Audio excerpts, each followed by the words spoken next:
ಮಮತೆಯೇ ಅವಳಿಗೆ ಸಿರಿತನ, ಕರುಣೆಯೇ ಕರುಳಿನ ಗೆಳೆತನ. ದೇವರಿಗೂ ಅವಳೆ ತಾನೆ ದೇವರು, ಅವಳ ಸರಿ ಸಮ ಯಾರು ಕಾಣರು.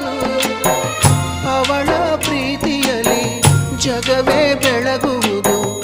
ಅಮ್ಮ ನಿನಗೂ ಮೊದಲು ಜಗದಲ್ಲಿ ಯಾರಮ್ಮ, ಹೆತ್ತವಳು ಯಾರಮ್ಮ, ಹೊತ್ತವಳು ಯಾರಮ್ಮ. ಅವಳಿದೆ ಅಮೃತದೇ ಉತ್ತರವು ಇದೆಯಮ್ಮ.